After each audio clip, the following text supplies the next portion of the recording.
his time, in his time,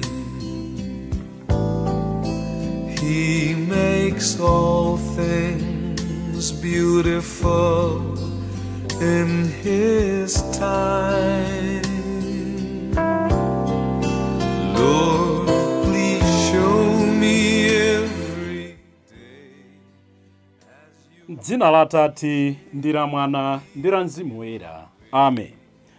Ndikulandireni abale ndi alongo pano pa Tiyankhuleni Ambuye. Lero ndi la Mulungu pa 7 August chaka cha 2022. Ndi la Mulungu la 19 pa chaka. Ngodala antchito amene mbuye wawo adzawapeze akuchita zimene iye adawalamula.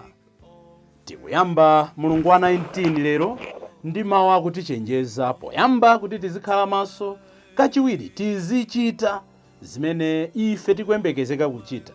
Koma kuti zimenezo zitheke, Abrahamu mmawu achiwiri akutipatsa chitsanzo cha chikhulupiriro. Mawu athu oyamba akuchokera m'buku la Luntha, mutu wa 18 ndi 6 kulekeza 9. Amene akutiwerengera mawu oyamba ndi a Felix Namalenga, a Young Christian Workers, kuchokera ku St. Francis Parish, Kanengo, mu Archdiocese ya Lilongwe. Ndipo mawu achiwiri akuchokera mkalata yolembera Aheberi, mutu wa 11 ndi 1 kulekeza 2 kudzawerenganso 8 kulekeza 19. Ndipo amene akutiwerengera mawu achiwiri ndi a Jacqueline Chisinga, a Young Christian Workers, YCW, kuchokera ku St. Francis Parish, Kanengo, mu Archdiocese ya Lilongwe. Mthenga wathu wabwino ndi monga adalembera Luka Oyera, mutu wa 12 ndi 32 kulekeza 40.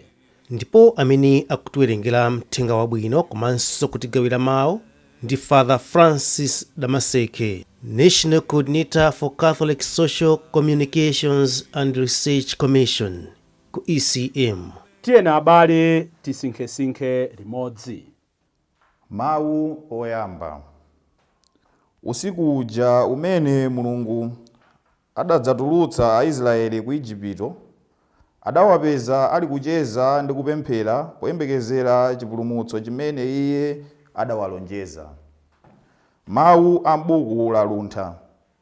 Luntha mutu 18 kuyambira ndi 6 kulekezera 9. Makolo athu anali atawawuza kale za usiku umene mudzawapulumutse, kuti azidzalimba mtima pokhulupirira zimene mudzawalonjeza. Motero anthu anu ankayembekezera kuti mudzawapulumutsa anthu olungama ndi kuwononga adani awo. Mmene muja zidzukulu zokhulupirika za olungama aja zinkapereka nsembe mobisika, ndipo zidavomerezana kuti zidzasunga malamulo anu ndipo kuti oyera mtima adzagawana zawo zonse, ngakhale madalitso, ngakhale zoopsa. Nthawi imeneyo nkuti iwo atayamba kale kuyimba nyimbo za makolo zotamanda Mulungu. Mawu a Ambuye. Tithokoze Mulungu. Mawu achiwiri. Monga Abrahamu ndi oyera ena akale, ifenso tiyike chikhulupiriro chathu chonse mwa Mulungu, amene salephera kukwaniritsa malonjezo ake. Mawu a mkalata yolembera Aheberi, mutu 11 kuyambira ndime 1 kulekeza 2 kupitiliza ndime 8 kulekeza 19.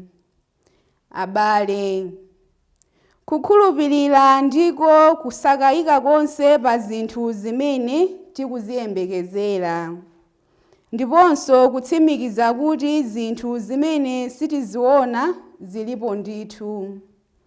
Chifukwa cha chikhulupiriro chawo, Mulungu adawachitira umboni makolo athu akale aja. Ndi chikhulupiriro Abrahamu adamvera pamene Mulungu adamuyitana kuti apite ku dziko lina limene adamulonjeza kuti lidzakhala lake. Ngakhale sankadziwa kumene anali kupita, adapitabe. Ndi chikhulupiriro chomwecho adakhala ngati mlendo m'dziko lija limene Mulungu adamulonjeza. Ankakhala m'mahema pamodzi ndi Isake ndi Yakobo, amene nawonso anali atalandira lonjezo lomwelo la Mulungu. Pajatu Abrahamu anali kudikira mzinda wina umene maziko ake ngokhazikika. Mzindawo mmisiri woganiziratu mamangidwe ake ndiponso wowumanga ndiye Mulungu. Ndi chikhulupiriro Sara yemwe adalandira mphamvu zakukhala ndi pakati ngakhale zaka zake zakubala mwana zinali zitapita kale. Zimenezi zidatheka chifukwa adavomera kuti iye amene adazilonjeza ngokhulupirika. N'chifukwa chake mwa munthu mmodzi amene anali ngati wakufa kale mudatuluka mibado yochuluka ngati nyenyezi ndi yosawerengeka ngati mchenga wa pagombe la nyanja. Mawu a Ambuye. Tithokoze Mulungu. Ambuye akhale nanu. Mawu a Uthenga Wabwino monga adalembera Luka oyera. Ulemu kwa inu Ambuye. Mutu wa 12 ndime 32 kulekeza 40. Inu nkhosa zanga, ngakhale mulowerengeka, musaope pakuti mudakomera Atate kuti akupatseni ufumu wake. Gulitsani zonse zimene muli nazo, ndipo ndalama zake mupatse amphawi. Mudzipezere matumba a ndalama amene safwifwa, ndi kudzunjikira chuma chokhalitsa kumwamba, kumeneko mbala sizingafikeko, ndipo njenjete sizingawononge. Pajatu kumene kuli chuma chako, mtima wako uli komweko. Khalani okonzeka kutumikira, ndipo njale zanu zikhale zoyaka. Khalani ngati antchito amene akudikira mbuye wawo ochokera ku phwando la ukwati, kuti pamene afike ndi kugogoda, iwo adzamtsegulire msanga. Ngodala antchito amene mbuye wawo pofika adzawapeza ali maso. Ndithu ndikunenetsa kuti adzadzikonzera nawakhazikitsa podyera, ndipo adzabwera nkudzawatumikira.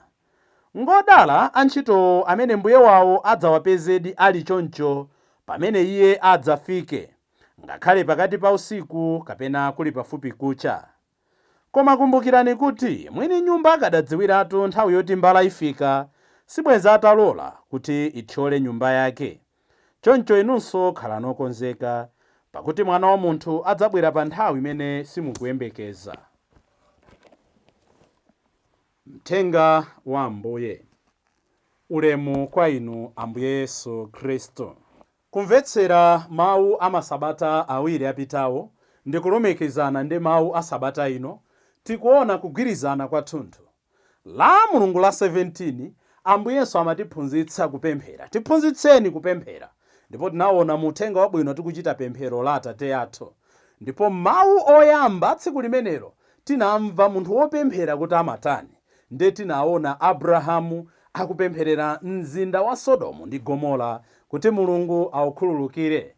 Ndipo sabata yatha Ambuye Yesu popitiriza kuti munthu wopemphera amatani, anationetsa kuti tisadzunjikire chuma, ndipo amapereka chitsanzo cha mnyamata amene amalakalaka zinthu zambiri pofuna Ambuye kuti akaweruze nkhani yake ndi m'bale wake amene anali kulimbirana chuma. Koma Ambuye ananena kuti chuma cha pansi pano sichimapereka chimwemwe. Sabata ino akutionetsa chinthu china chofunikira koposa, kuti opemphera okhulupirira ndi munthu amene amadziwa kuti Mbuye ndi Mulungu wake, Mulungu ndi Mbuye wake. N'chifukwa chake mthenga wa tsiku la lero tayamba ndi mawu onena kuti inu ana anga, you the little flock. Akhristu ngakhale ndochepa nthawi imeneyo, akhristu ngakhale anali kuzunzidwa, Ambuye Yesu anapatsa chilimbi, analimbikitsa kuti mukumbukire kuti muli ngati nsambi, kusonyeza kuti Mulungu ndiye mbuye wanu. Musataye mtima, musabwerere m'mbuyo, khulupirirani Mulungu, ali nanu, adzakutetezani. Koma popeza kuti Mulungu ndiye mbuye wanu, popeza kuti Mulungu ndiye wokutetezani, muchite zimene iye amafuna. N'chifukwa yake akunena kuti poyamba mugulitse chuma chanu chonse, ndalama zake mukapatse amphawi. Mawu amenewa akutidabwitsa pang'ono, chifukwa ambiri mwa ophunzira a Ambuye Yesu, ambiri mwa akhristu amene anali kuntsatira Ambuye Yesu, anali osauka kale, anali opanda mayina kale. Kodi ponena kuti mugulitse zonse, Mulungu amafuna kutanthauza chani? Ndalama zake mukapatse osauka amatanthauza chani? Emphasis ili pa service. Munthu amene amatsatira Mulungu saona kuchepekedwa zimene ali nazo. Ndimanena mobwereza-bwereza, palibe amene adalandira zonse, komanso palibe amene sadalandire n'kamodzi komwe. Iye amene ndi Mkhristu azikhala okonzeka kutenga gawo la chuma chake, gawo la moyo wake, ndi kulipereka m'manja mwa anthu ena kuti zapindulire. N'chifukwa chake timachita chidwi tikapita kumudzi mmene agogo amaperekera. Believe you me, makamaka ife ansembe ndi mboni ya zimenezi. Mukaona agogo anyamula mkoko wa nthochi, anyamula nkhuku akumbatira kukhwapako, anyamulanso mwina mfutso, ena amati mfutsa, akubwera nazo, akuvina mokondwa, akuyimbanso nthungululu. Akuziwonera kuti adalandira kwa Mulungu, akumbwezera Mulungu amene. Akutenga kwa iwo, akutenga achuma, akupereka kwa amene alibe, akuthokoza Mulungu. Kumeneko tunde kukhala Chikhristu chenicheni. Mukaone nthawi zambiri amapereka zinthu zimene iwo sakanatha kudya eni yake. Akupereka nkhuku, iwo akukadyera therere. Koma tione ife amene Mulungu adatidalitsa, tikulephera kugulitsa chuma chathu nkukapatsa iwo amene akadalandira zabwino zathu. Ambuye akuti ananga, gulitsani zanu zonse ndipo chuma chanu mukapatse osauka. Kachiwiri, emphasis ikupita pa everlasting values. Pamene tikumpatsa Mulungu ndekuti tikusaga zinthu zokhalitsa. Zapasi pano zikupita, zapasi pano ndi pansasa chabe, zilipo lero, mawa zilipo, koma nkuja sizidzakhalapo. Pamene tisaka mtendere, pamene tisaka chilungamo, pamene tisaka ufumu wake, zimakhazikika mu mtima mwathu. Chigawo chachiwiri cha mthenga wabwino akunena kuti be ready to serve. Mukhale okonzeka kutumikira. Zonadi abale, Mulungu adatipatsa kuthekera kuti tintumikire njira zosiyanasiyana. Koma ambiri we neglect our duties. Tidasiya kumachita zimene Mulungu adatilengera, adatipasira pasi pano kuti tizichita. Ndeti maona ife ansembe mwina malo moti tijijirike ndi zimene zikundipanga kukhala wansembe, timajijirika ndi zinthu zimene sizikundipanga kukhala wansembe. Akamati abambo ali busy, timakhala tikunena chani? Kodi inu aphunzitsi, akamati ndinu mphunzitsi, ndiye sandiye kuphunzitsako.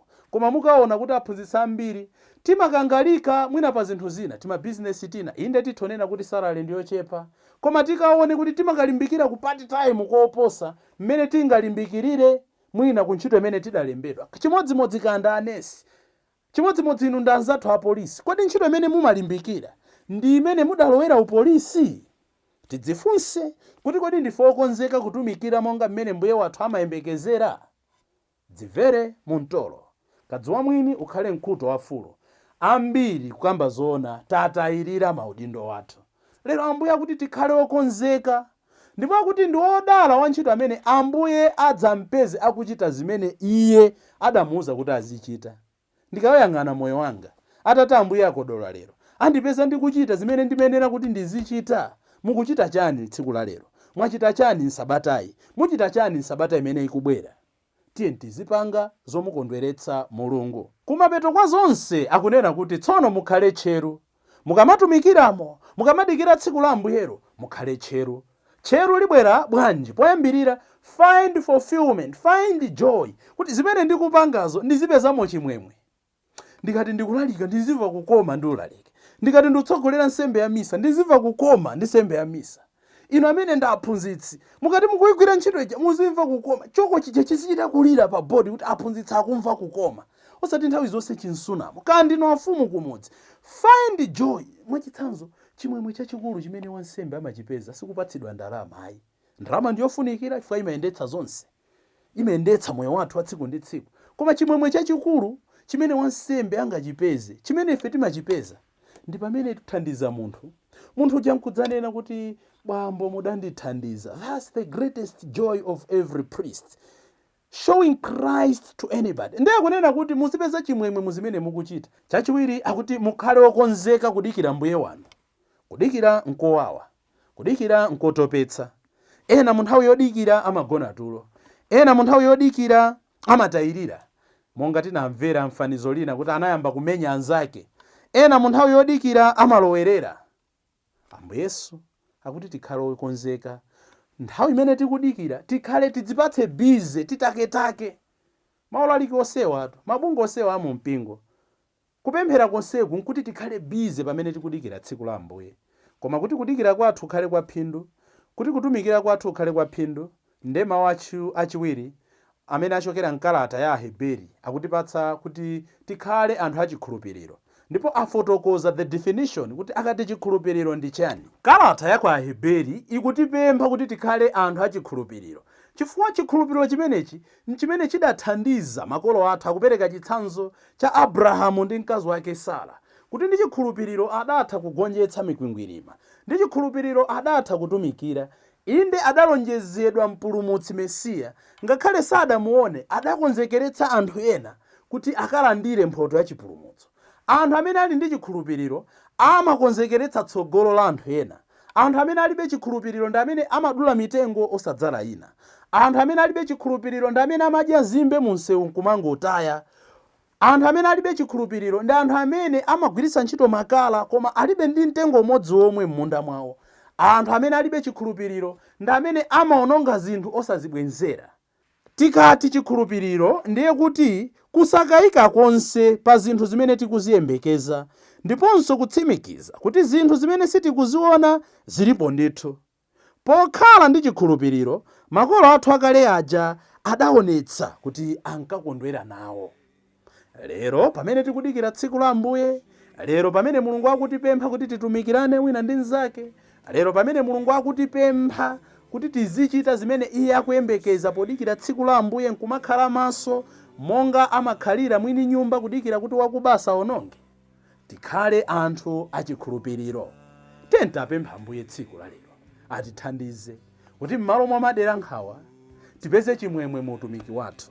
Ndalama yabwino, koma chimwemwe nchoposa ndalama pamene titumikira ndi mtima wonse. Ambuye tonjezereni chikhulupiriro. M'dzina la Atate ndi la Mwana ndi la Mzimu Woyera. Amen. Lord, my life to you I bring. May each song I have to sing be to